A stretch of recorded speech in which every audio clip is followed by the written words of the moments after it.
All right, it's November 20th, 2025, a week before Thanksgiving. So on that note, Austin, what are you doing for Thanksgiving? Are you staying local? You going to visit family? What's happening? I have some very exciting news. I am not going anywhere. All right. It's very exciting. And I'm going to run a local 5K, hopefully become a Wow. local champion. There's like 50 people running it.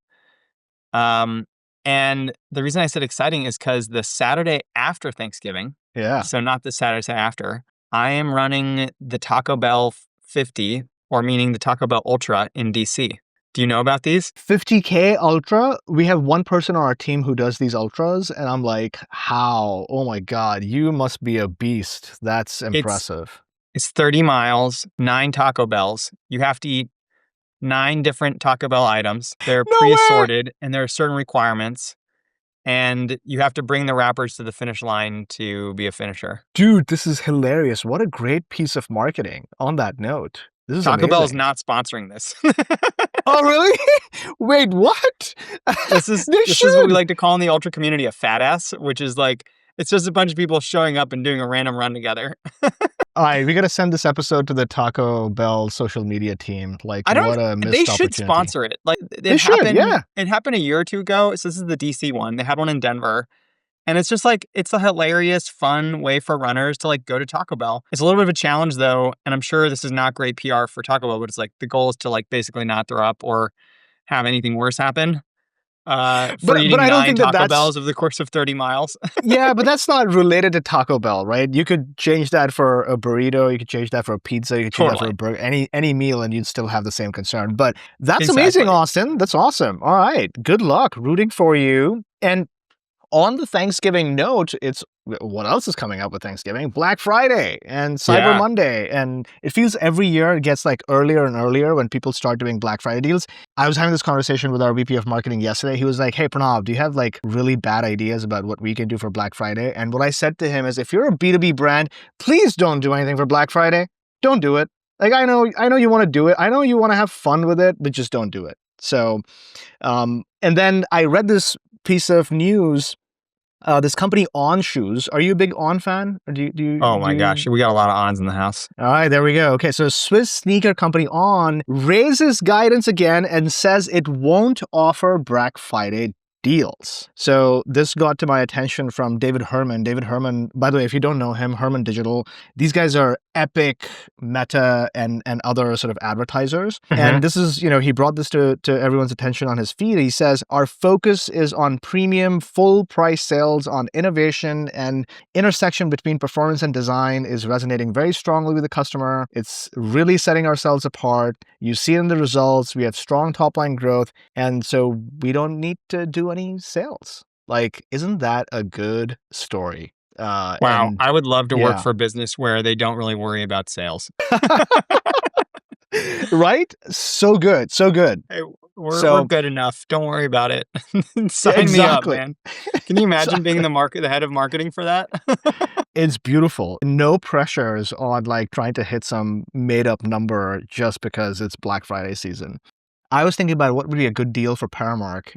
We were just having fun. I don't think any of these make sense. And I came up with a really bad idea. I was like, hey, you pay 99 cents and you get Paramark annual subscription for free for life. I was like, nobody's going to take this up because you can't and you have to sign the deal on Black Friday. So you have 24 hours to go from seeing the deal, doing your due diligence, and deciding to work with Paramark. But what do you have to lose? It's 99 cents. I don't know. Maybe there's something there. Well, I mean, you have a lot to lose because that could be very expensive from a COGS perspective, But can you imagine how good marketing it would be if like an amazing, like epic brand just took that deal and was serious about it? I think there could be like a viral moment. I don't know.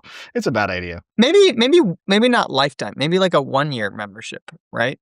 There we go. That can make a lot of sense because I think the business could probably weather the cost of like a year, but like imagine if Walmart is like, sure, like let's connect our data feed, and you're like, okay, well that just bankrupted this startup. Fair point.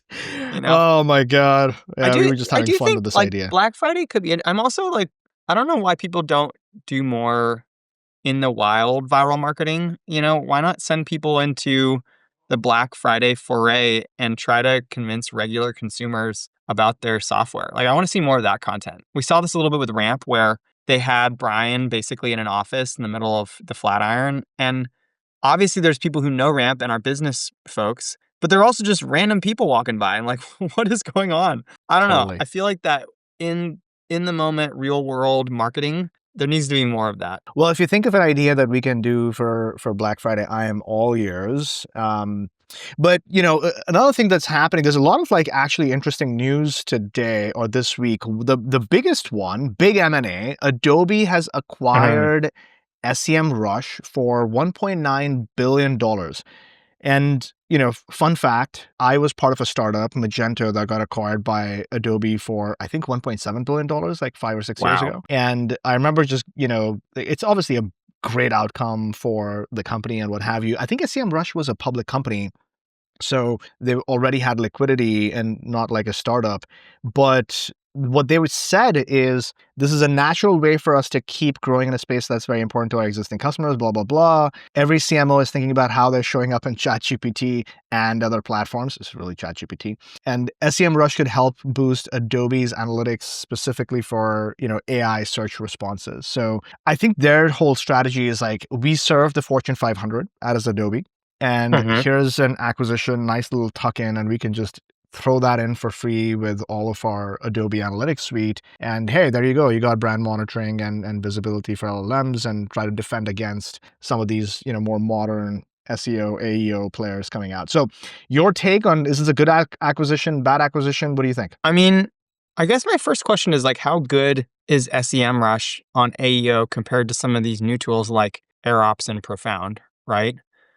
To me, that kind of feels like, the real story here is, can these old players even adapt? Like, I to be honest, I was an Ahrefs guy, not a Semrush, so I used an alternative tool. But even as late as like April or March this year, it seemed like it was still very catered towards the old school way of doing SEO, which is to say, monitor competitors, look for search words, export or import those search words, make content out of it, retry. And so there was this relationship between kind of using the old world of understanding what keywords your competitors are using and bidding on, developing your own keyword set, and then kind of moving into a new world where we say, okay, let's take those keywords and then develop content around it to be competitive. But there's no reason why those things shouldn't be combined. And actually that full suite of tools, I think the closest to that is AirOps and then maybe Profound. It's interesting to see how people are coming at it from different angles. Profound came at it from the angle of, hey, let's just like give people visibility into what queries are being made and do some sampling on that. AirOps started the other way, kind of with Byword, which is to say, hey, import a bunch of keywords and we'll generate content for you. And now I think the old players or legacy players are coming into both those spaces as aggressively as possible. I think an acquisition makes sense. I'm surprised the acquisition is Adobe, because Adobe is not necessarily like great at, integrating tools in a way that makes sense. They're great at integrating the sales. Let's like they do like go-to-market engine is fantastic. Sure. I completely agree with you that the product integrations are definitely lacking. And I don't mean to pick on Adobe. I think this is a hard part of every big acquisition. Yep. I think about Twilio, right? Was Twilio really able to integrate SendGrid and Segment correctly along with Twilio? No, they're still three separate products that have different backbones, and like there was so much promise and potential in what they could be if they were integrated properly. So my gut would be like it probably just gets integrated, and then are they able to do advanced, kind of modeling on top, and are they able to incorporate the changes that AirOps and Profound are doing? I'm a less of a believer. Yeah, I have the same opinion. And actually, on that note, I'm also an Ahrefs user, and I saw that they have launched their, I think they call it the Brand Radar or something, which is basically like monitoring and LLMs. And interestingly, Ahrefs has also introduced social posting. Have you heard of this? Like they have a social calendaring tool now, so you can use Ahrefs to actually schedule your LinkedIn posts and Twitter posts and what have you. So they're trying to do like the buffer thing or the assembly thing. Assembly is now called Ordinal, so that's like another app that we use. So everyone's kind of trying to figure out where do we go from just SEO, AEO to like actual content workflows, because without that, the content workflows, I don't know that this is a big business, but just an interesting acquisition. Good for the ecosystem. And then a couple of other pieces of news that happened this week. One of our competitors. Have you heard of Alembic? Has his name come No. up to you? No. Okay. So Should I have? here's. I don't know. Let's see. I'm curious about your take. They're competitors, so obviously I'm biased, right? There's this AI firm. Alembic secures $145 million from Accenture and from Prism Capital and a bunch of other like smaller sort of funds. And so they call themselves Causal AI. So their whole pitch is that, hey, probabilistic measurement is great and all that, but like you really need to have a causal engine. And I don't really know what that means, but they're building that and have a strategic partnership with Accenture to take this into the Fortune 500 to replace all types of marketing effectiveness, go-to-market effectiveness and measurement. So very much a competitor to Paramark or a House or a Recast, but they've applied a new framework and they're calling it Causal AI, and they're going after like the true whales, the big ones, where you would typically use Accenture, and Accenture would help you deploy this Causal AI from Alembic. So I mean, the good news is $145 million, lots of capital being thrown into this category. Crazy. Absolutely crazy. The thing that's interesting to me is like people throw around this word causal and they don't really, that's my humble opinion, that just because you add the word causal doesn't make it causal. The only way to get to cause and effect is experimentation. So I'm like, what do you think about this fundraise, and what do you think is the potential? Like, is Accenture going to be able to really make it big in the enterprise with this? I think that services are sexy again, Pranav. And we promised this would be a no shill podcast, so I won't try to make this explicit to Paramark. But my belief with a lot of software businesses right now is that they're problem solutions wrapped up as products, when in fact, like at least for probably the first X number of years of the product's life cycle, it's really a service. When I think about, for example, multi-touch attribution, when I think about incrementality, when I think about just generalized attribution, first, last, even something as simple as a Heidi How, you can't be a CMO and buy a tool and just like click a button and have it be done. Yeah. Like there is work to be done. There's understanding the business at a deep, meaningful level. And then there's analytics and getting your data. And so perhaps there's this base assumption that they're making that they're only going to work with brands that have data already. But I think that's kind of a failed promise, because lots of businesses that say they have data don't have the right data to do the type of experimentation they need to get the answers they want. And so this is a very long-winded way of saying I think it's great that they're building a business like this, because it's proving out the fact that as these AI features get more complex, there's actually more room for agency-style, solution-style companies to exist. Because now the service is not necessarily, hey, build a SaaS product that weathers the storm. AI makes it actually really easy to build SaaS products. But it's really hard to build? A team of really smart people who can weaponize AI to solve problems. And so to me, that seems like the thing that I see happening more and more are that companies are effectively saying, like, can we rebuild this model for how people used to solve a problem with AI as the solution? And maybe it's not super repeatable, but there's something we could build that makes it repeatable with AI, because we know that if we do this once for one customer, the programming is actually not that hard. We can use Cursor to build a miniaturized platform. And then, the services business is a lot more appetizing because we have one person per customer, and they can use Cursor to build kind of bespoke applications, but there's some undergrounding API or system that allows you to work across all of them. As a great example, God, what's the name of the company? Give me 1 second. I'm gonna violate the rules here and use LinkedIn to look something up, if you'll let me. Oh, you should. And I mean, Palantir is the poster child of this exact methodology, right? Like I'm going to look up while you're looking up LinkedIn. I'm like, hey, let's ask Gemini. I'm going to open. Oh, that's Gemini. Right. This is what it was. It's called Brainco. I had a buddy work for Brainco, and they're basically for deploying really smart people. I mean, this is a dramatic oversimplification, but deploying really smart people to different parts of the government and corporate world equipped with AI to solve really tough problems. So imagine like if McKinsey manager knew how to use Claude and Anthropic and GPT really well, and also was possibly equipped with or was a software engineer. So we're going to come in and like deeply understand the problem, be intellectual about it.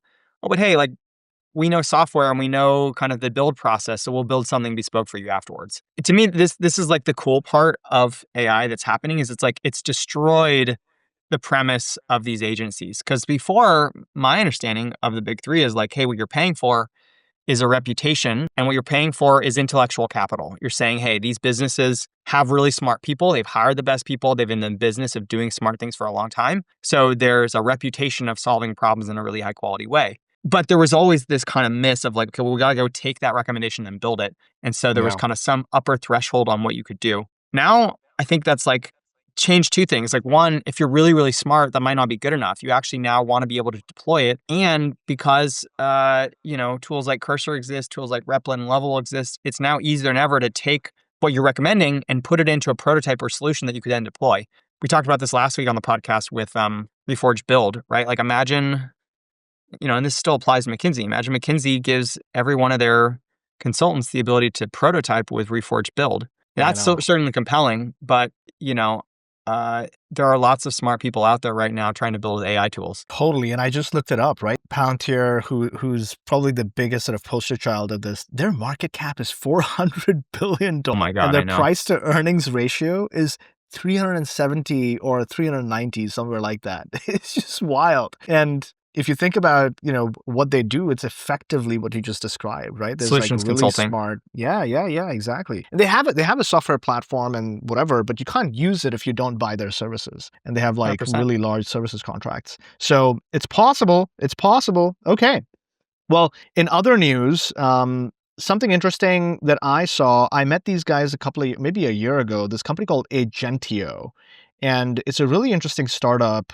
They just raised $40 million for creator ads. So they started with just YouTube. And essentially what they're doing is making it easy for brands to run sponsored ads or creator ads or influencer ads on YouTube, and now they're expanding to sort of other channels. And the thing that they're saying is we now have an AI-powered content review feature that can check a draft submitted by creators and determine if it hits the brief and is safe to... So basically, the workflow of identifying an influencer, verifying that they followed the brief, and then, checking all the parameters and then rolling out those campaigns, globally. So previously, you would hire people to do all this, and they're basically they have an agent that does all this for you. I think it's an excellent opportunity because this whole like influencer space is very, very messy, right? We see really bad like influencer data.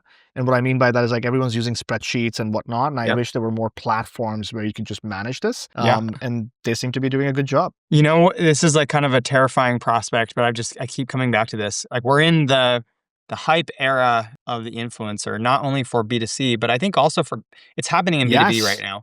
It's big. I remember at Clarify, like a lot of our effort was spent on finding LinkedIn influencers who had niche pockets of audiences following them and a Substack.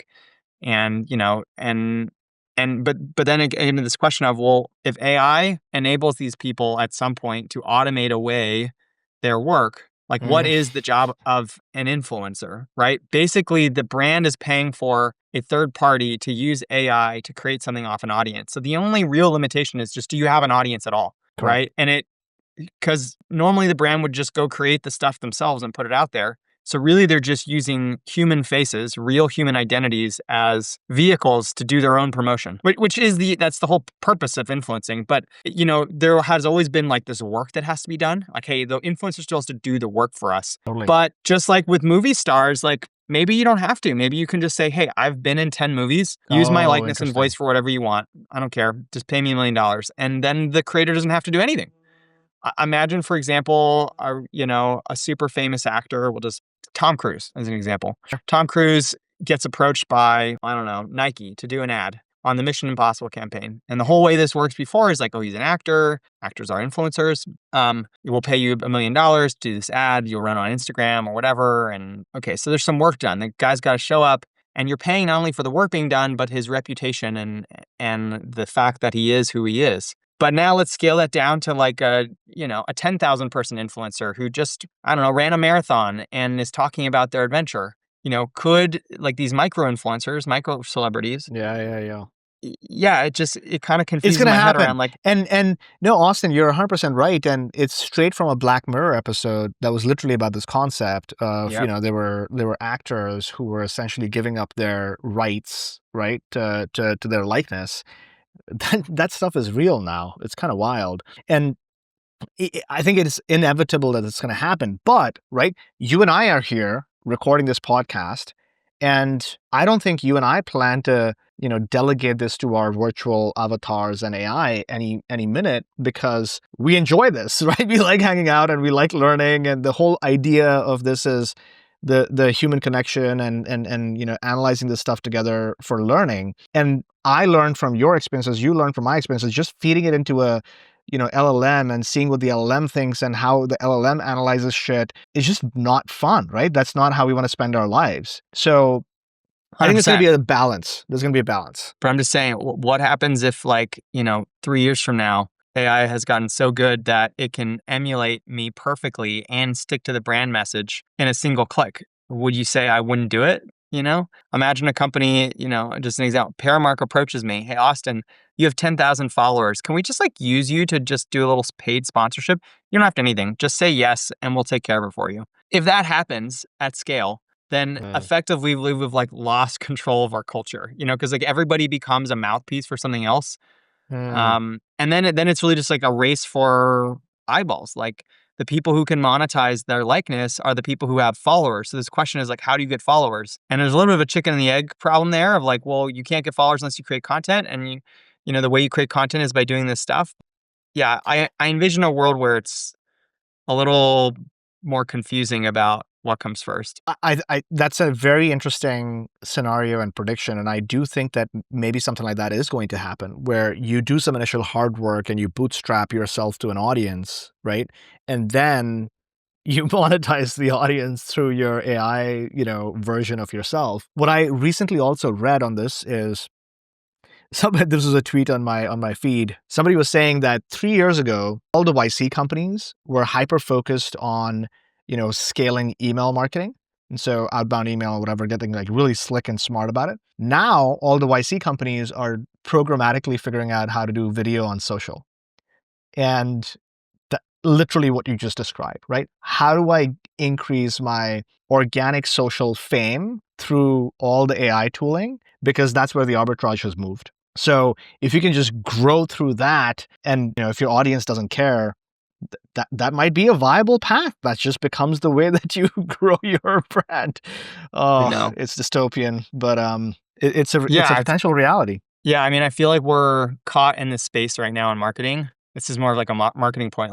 You can either kind of lean into the AI slop and grow through crazy AI usage. So be posting every day, be writing AI emails, and it's all a scaled motion. Nobody cares about who you get. It's how many people you get. And I think the problem with that is lots of people are trying it. So it means that you have diminishing returns. The other alternative though, and I've had this conversation now with probably 3 brands in the last week, pretty large brands too, companies that are making more than $100 million. And they're like, okay, look, you're telling me I have to go buy a tool like Lemlist or Unify or Instantly, and I have to pay $25,000 to $100,000 to send 40 emails a week from one rep. And maybe if I scale to 5 or 6 inboxes, that's 200 emails a week. But even if I do all that, there's no guarantee that they'll get my email. And guess what? Every brand is now doing this. My returns on outbound are so dismally low. And so what it leads people to think is actually, I think the strategy has to be go the opposite direction. Super targeted, super niche, focused attacks on certain segments of users with really high quality email, really high quality content, really high quality outreach. And it's a combination of all things. So with this one brand, what we ultimately talked about was, hey, abandon the mass outbound strategy. Doesn't mean you won't use tools like Unify, but actually focus on a really small subset of users. Call it 1,000 users for 6 months. You're going to email them. You're going to cold call them. You're going to reach out to them on LinkedIn. You're going to have your reps automating, looking at every single post that comes from their people. You're going to send a swag box or a cake or something ridiculous to their CEO. You're going to go to their retail store and you're going to record a video and you're going to put it on social. You're going to try all these things intensively for 6 months to get these 1,000 people to pay attention to you. Because if you just try one channel, if you just try outbound, you're going to fail. Yeah. And I completely agree. And frankly, this gets us back to 2018. This is what you do with ABM, highly concentrated focus attacks on small groups of people. Yeah, no, that's exactly right. So something interesting happened just like last week, right? Just to give a real example of this. So I have the other podcast with Paramore called Brandformance, and I do a lot of podcasting there. I get invited on other podcasts and what have you. And so there was the marketing science lead at a leading public ad tech and consumer app company, I can't say who it is, reached out and just like, hey, or liked my post or something. And then I reached out to him. I was like, hey, you want to hang out? And we just get on a call. This literally happened this morning. I hung out with him. And that turns into a potential partnership conversation, right? And like, that is not going to happen with, I couldn't possibly have caught him in the net of outbound email that just sounded generic. And the reason that connection was there was because of something like, truly human, right? That, hey, I loved how you talk about brand versus performance, or the fact that distinction doesn't exist, and so on and so forth. But anyway, I think that we're in a really interesting world. Now, on that note, what I'm also noticing is, I did not see this coming, but TikTok is actually kind of taking the lead on this. And they just launched a blog post where they're like, hey, we are going to create more ways to spot, shape, and understand AI-generated content. So what they've done is essentially an AI-powered experience that creates value for the community. And the way that they do it is, first, they're building transparency tools and saying, we are going to automatically try and detect what is AI-generated versus not.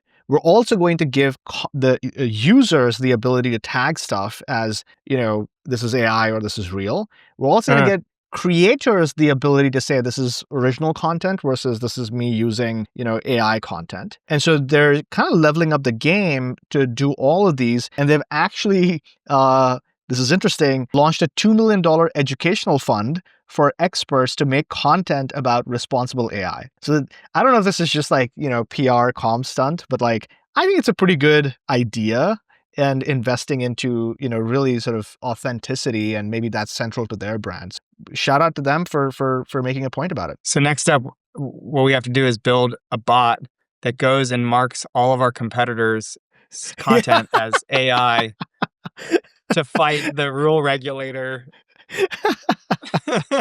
Oh my God, this is hilarious. You're giving growth hacks like a fake LinkedIn profile that goes through and marks all your competitors' content as AI. That's gonna happen. That is gonna happen. It is. It's funny though, Pranav. Like, I think that all the content creators are gonna say that their stuff is created by themselves, because it's like, unless it's really, really good content, am I really going to actively seek out AI content? I don't know. Even when I'm scrolling YouTube, I can tell within a fraction of a second what is AI versus not. And if I hear that dumb voice that's like, this man is doing something crazy, I'm like, okay, no, just not doing it. So yeah, I feel like it's content suicide to mark that you're creating stuff with AI, but we're all doing it. And what's funny is that I don't mind reading stuff from AI if I ask to see stuff from AI. So I actually think that like really what the world needs is like, when you're searching actively and the intention of the user is to see summarized content, then AI is totally fine. If the user is not expecting to see AI content and you show them AI content, they get annoyed. So I feel like that is a really key human distinction that people need to make, is that it is totally dependent on the mindset and the viewpoint of the reader. And it's your job to determine what view they're trying to look at things through, and then give them the content that they're looking for. Because if you just, if I'm scrolling a feed and I'm not looking for AI content and I'm self-reporting, I'm probably going to report everything as spam because it all looks the same. Yeah. No, you're right. I was also listening to this other podcast. I think this was TBPN. Hey, fun fact, we kind of, inspired the name GTMN from the TBPN name, at least I did. So the TBPN guys were talking to Sam Altman and Bill Peebles about Sora. And I didn't know this, and I don't have access to Sora yet on my phone, but they made the decision to not have any original video. So all the video is AI video. And that was a conscious product choice on their part, where they didn't want to mix the two and they want this to be a completely virtual experience. So I kind of respect that decision that, okay, you know exactly what you're shooting for. You're like, you go to that app for fun AI videos, kind of like how you think about, those home videos, the cat videos or whatever, like 20 years ago, there used to be a show. What was that? Right? Where you just like switch on the TV and you get like funny 1 hour, like home video type of things. I forget the name of the show. So the purpose is very well defined, which I think is kind of like, what you're talking about. And TikTok is like, no, we don't want this to be the place where it's like just AI video. So you'll start to see maybe different platforms have different intents. And people sort of self-select, you use this thing for this thing and you use this thing for that thing. Okay. All right, couple of other things. So both Google and Meta, complete segue, but we'll talk about this. So Google launched a new thing recently in their ads product called Advanced Bidding Strategy. And they have this concept of smart bidding, which is basically using conversion actions for optimization. And what they're doing now is they're called a journey-aware bidding. And this is similar to the concept we were talking about from Meta and what they were calling GEM. So there's similarities here. But what is journey-aware bidding? It's basically you import all of your conversion actions. So, a lead, an MQL, an SQL, an opportunity, a closed one. That's like a B2B example. Or from a B2C example, it might be like, you gave me your email, you added something to cart, you actually went through with the purchase, you did a repeat purchase, you subscribed to the newsletter, whatever it might be, but like the whole journey. And you do that, you categorize the data within Google Ads, and now journey-aware bidding is optimizing for not just a particular conversion action, but looking at progressing people through that journey and informing bidding choices along with that sort of whole journey in mind. It's a little bit like unclear exactly how they do this, but that, and they're saying like this segmentation provides the perfect framework for a bidding system that is aware of the full journey, right? We can see like the full journey and kind of optimize for the right things. I don't know if it'll work because most of the data about these journeys is like pretty bad in CRMs, as you and I know, but it's an interesting take. I don't know if it'll work. Like I'm curious if you have thoughts on this. Progressive bidding. Yeah, I mean, like all marketing data related problems, the solution is only as good as the data you have.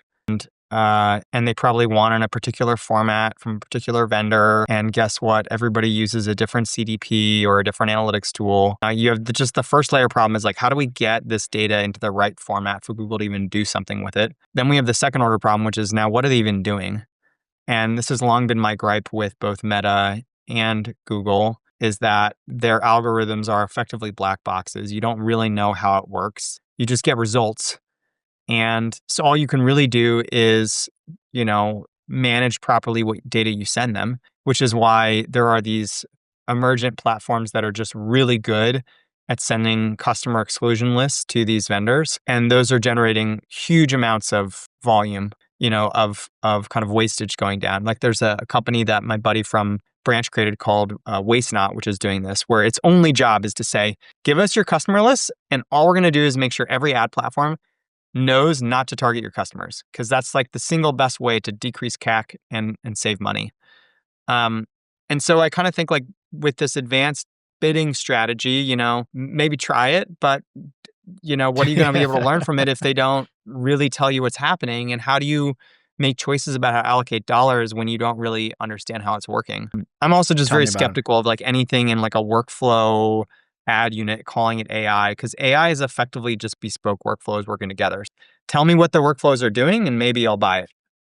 And if you work for Google and you want to come tell us on the show, let us know. Oh, and on that note, Austin, so something else that Google launched, and huge respect for doing this. So I don't know if you're familiar, but Meta has had like a native incrementality testing feature called Conversion Lift for a long time. So you can go into your Meta Ads Manager and like launch a true incrementality study fairly easily. Google has not made it self-serve till now. They just launched something where you had to like call up your Google Ads rep to set up a study. So you could do it, but like you'd have to be spending like $100,000 for a test. Now they've opened it up and now you can do it for $5,000. So even if you're spending $5,000 a month on Google Ads, you can go and set up an incrementality test. this is amazing, right? So all of the excuses that I used to hear from, marketers like, oh, we're too small for doing blah, blah. I'm like, no, you're not. Like, it's now at your fingertips, even for Google Ads. So, hey, journey aware bidding, go test it. Launch an incrementality test and see if it does anything for you or not. Like, can we do a yeah. little primer? Because I feel like lots of people listening will know what an incrementality test is, but they will have never heard it in a practical example. So say I am, let me think. I am Lifetime. That's the gym I went to today. All right, And great. I'm trying to get new gym athletes in my area in Arlington. How would a business like a gym, which has an online presence and is trying to acquire users, how would they run an incrementality test with Google? And like, what would they physically be doing? Like, what is actually happening behind the scenes? Love it. Okay, this is a good one. So your Lifetime, you're in Arlington, you are maybe running like $10,000 a month on Google Ads, Yeah. let's just say. I'm the right? Lifetime Like, manager, super my simple. dream job. Perfect. Yep, perfect. Actually, on that note, someday, have I told you this? I would love to start a gym. That'd be a fun, Well, I mean, Okay, all right, back to Lifetime. I love it. We can start this. Well, we just can't name it Lifetime because we get sued. Exactly. Okay. So what you're trying to do is, let's say you're happy with your $10,000 of spend, but Yeah. you listen to the GTMN podcast and you're like, oh, journey aware bidding, I really want to try this out. And so what you do is you allocate $5,000 additional dollars, right? So you say Okay. that, hey, I'm happy spending $10,000 on my regular ad spend. I know what I'm doing there. I want to try this new thing, and I'm going to dedicate $5,000 to it. And I'm going to go into Google. I'm going to set up this incrementality test where I say, hey, here's $5,000, and I want to use this journey-aware bidding. Here's my campaign information and all of the things that I want to do. Launch this test for me. What Google does on the back end is the following. It looks at all the possible users that it could have shown your journey-aware bidding ads to, and it splits them into half and says, for half the audience, I'm going to show them these journey-aware bidding ads. For the other half, I'm not going to show them journey-aware bidding ads.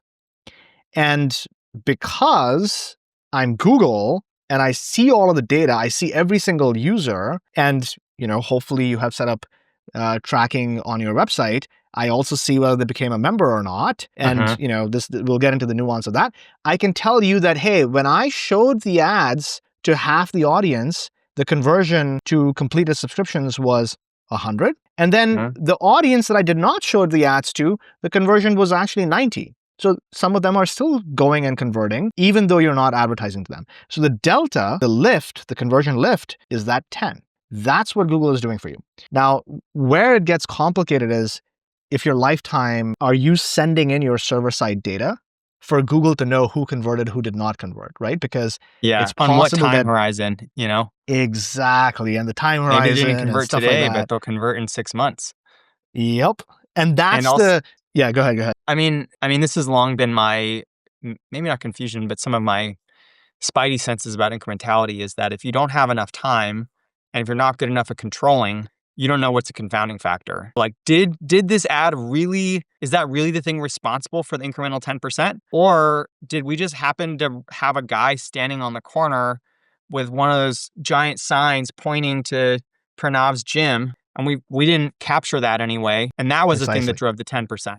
Precisely. So this education, right, the primer that we just went through, the education of like, hey, you really need to define your test and control really well, and reduce the number of confounding factors, and look for big enough lift where you're not like, oh, it could have been random chance. And then, like we do all the time, right? Like, you must have seen this in conversion rate optimization projects. It needs to be reproducible. If it's not reproducible, you might have just gotten lucky. And that happens all the time, right? This happens actually in medical studies. I don't know if you are familiar, like if you look at academia and you type this into Google, there's a massive reproducibility problem in academia. So people are doing their PhDs, they're putting out all this research and saying, hey, I found a new way to, understand human psychology. And this was my methodology. These were the findings. Nobody else can reproduce it. So science is not just like, hey, I did one test and here's the result. It's the continuous process of testing your assumptions and reproducing data. But that's incrementality testing. For what it's worth, this whole concept, this idea that you can't measure everything, so what are you to do, is like, I had this kind of epiphany maybe 2 years ago when I took Pete Fader's class at Wharton. And it really like changed me because as a technical marketer, I used to think that everything was deterministic and that you could actually find an answer with enough time, money, and attention. And I think increasingly, while that might be true, the reality is that you don't have enough time. Like the business will have moved on by the time you actually can create the reproducible result. And so it's actually led me to believe two things. One, probabilistic modeling is probably way more effective in allocating campaign spend than deterministic modeling. And two, you have to continually be trying and experimenting and rerunning things all the time. Because even if you ran an experiment once and was really successful, until you run it 2, 3, 4 more times and it's successful, you actually really don't know if that thing was good enough or not. Which is why whenever I talk to marketing and even go-to-market clients, I'm always like, if something doesn't work, that means it just didn't work now.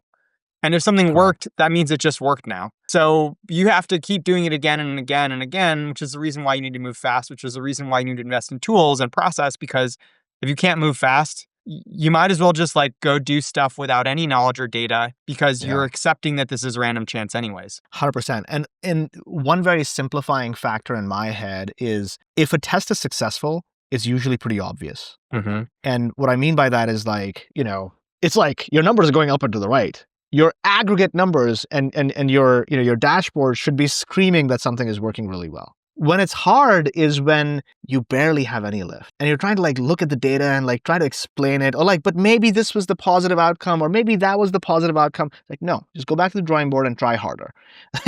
Try with a different creative, try with a different messaging, try to get lift that is significantly higher than where you are today.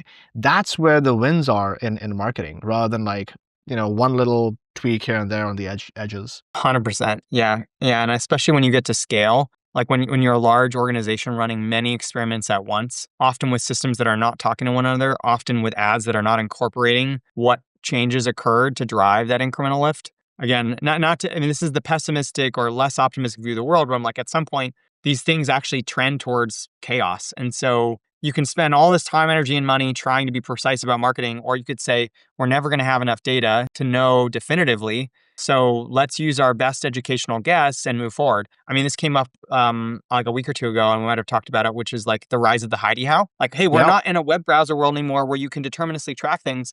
And frankly, it doesn't even matter. Like, you have a good sense, especially in an early stage company, of what's driving things. So just have a validation layer. Have a simple hidey how that tells you where people are finding you out, because that's going to reinforce what you already know to be true. And I had this argument with so many founders in the last month of like, oh, I don't really want to put a hidey how because it's going to like slow down. Oh, really? Slow down my my pipeline. I was like, dude, nobody's not buying your product because of one button they have to click. If you think that, like, you are living in 2017. I think you are so right? People like overthink this hidey how stuff. That's like the easiest thing that you can do if you care about that data. Well, even Elena Verna at Lovable, she was like, hey, even if you're skeptical about the value of a hidey how, implement it on a rolling basis. Put it in for a month, grab data, pull it out. Just do some sampling. Exactly. Yeah, that's the right idea. Awesome. All right. On that note, I'm glad we had Elena featuring on this episode. Elena is awesome. What a G. She's kicking butt at Lovable. They reached like 200 million in ARR. Oh my god! I think like insane. Less than a year. Like bonkers. Insane. Oof. Yeah. I saw one of their co-founders' LinkedIn posts about them reaching. I mean, this whole space is crazy. I think the original thesis in my head was, how many of these people are able to move to the enterprise and sustain that revenue? Because I think there was some maybe thought that everybody's just creating miniature prototypes and, for lack of a better word, like screwing around, right? But that screwing around is a repeatable business model. $200 million. Wow. Okay. All right, everybody. Want to ask from you, if you like this podcast, give us a rating.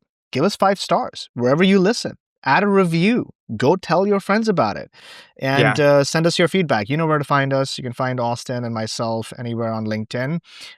Really appreciate you listening in and excited to bring more goodness to you next week. This was awesome. Thanks for the week, Pranav. We'll see you next week before Thanksgiving. We'll have a little Thanksgiving special. Oh, yeah. Yes, Thanksgiving special. We're going to have to make it fun.